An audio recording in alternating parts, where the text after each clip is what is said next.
এ variance B এবং B variance C হলে দেখায় যে A cube plus B cube plus C cube variance A B C.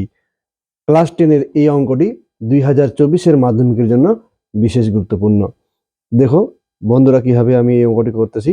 যদি ভালো লাগে তো চ্যানেলটিকে অবশ্যই সাবস্ক্রাইব করবেন আর অঙ্কটিকে একটি লাইক দিয়ে দিবেন। প্রথমে দেওয়া আছে এ প্লাস এ ভেরিয়েন্স বি, তাহলে আমাকে লিখতে হবে এ ভেরিয়েন্স বি।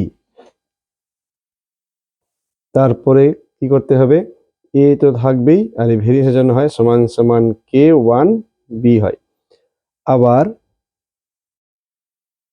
আবার দেওয়া আছে যে বি ভেরিয়েন্স সি, ঠিক একইভাবে হবে বি সমান, এটার জন্য সমান সমান কে, এবার টু দিতে হবে, এইটার জন্য ওয়ান, এটার জন্য টু, আর একটা থাকলে থ্রি, তারপরে একটা থাকলে ফোর। এবার নাম্বারিং করতে হয়েছে কয়টা ভেরিয়েন্স আছে। এবার দেখো এখানে আমি পেয়েছি A equal to K one B, আর এখানে আমি পাইলাম B equal to K two C. তাহলে এই যে এর মানটা তাহলে চেঞ্জ করতে হবে। তাহলে আমরা বলতে পারি সুতরাং এ ইকুয়াল টু কে ওয়ান, এই বি আছে, বির জায়গায় বসাতে হবে আমাকে কে টু সি। তাহলে এর মান হয়ে গেল কে ওয়ান কে টু সি। এটা হলো মান। এবার অঙ্কটা কি আছে দেখো, অঙ্কটা আছে A cube plus B cube plus C cube variance A B C. এবার কি করব, আমরা মান বসাবো। দেখো এর মান হলো কে ওয়ান কে টু সি, আর এখানে যে কিউবটা আছে এটা সবাইকে কিউব দিতে হবে।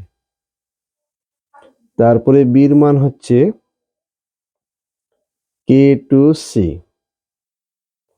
আর কিউবটা একও দিতে হবে সি কিউবের কোনো মান নেই, ওটা বসে যাবে। আর সমান সমান এটার জন্য হয়ে যাবে সমান সমান কে থ্রি, আর এ বি সি ওটা বসাতে হবে নিচে।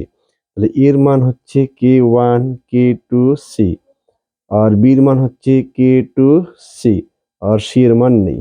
তাহলে কি হচ্ছে আমরা দেখো উপরে যেরকম আছে ওরকমই লিখতে হবে, কোনো চেঞ্জ হবে না।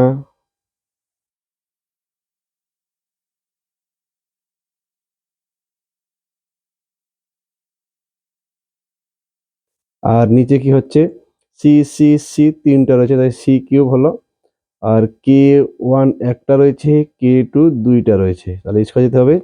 আর এদিকে রয়েছে সমান সমান কে থ্রি। এবার উপরে লাইনে দেখো এখানেও কে সি কিউব, এখানেও সি কিউব, এখানে সি কিউব, তাহলে আমি সি কিউবটা কমন নিয়ে নিচ্ছি। তাহলে কি হবে কে ওয়ান কিউব কে টুর কিউব প্লাস কে টুর কিউব প্লাস ওয়ান, এখানে কিছু মানে ওয়ান ধরে নিতে হবে। তারপরে নিচে যেরকম আছে ঠিক ওরকমই লিখতে হবে। আর এদিকে কে থ্রি, সি কিউব করে দিলাম, তাহলে কি থাকলো কে ওয়ান, সি কিউব কেটে যাওয়ার পরে যা থাকবে সবই লিখতে হবে। আর নিচে যেটা আছে সেটাই, এটা হলো অঙ্ক answer.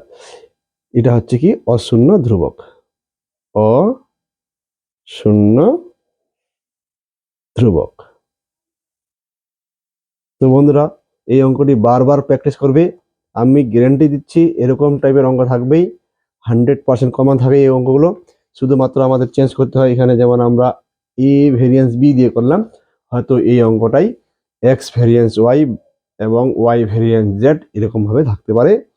R A cube plus B cube plus C cube না থাকে, X square Y square Z square থাকতে পারে, M square P square Q square থাকতে পারে। যাই থাকুক না কেন এই নিয়মটা ভালো করে বুঝে গেলে এরকম টাইপের যে কোনো অঙ্ক তোমরা করতে পারবে। তাই বারবার প্র্যাকটিস করো। ধন্যবাদ।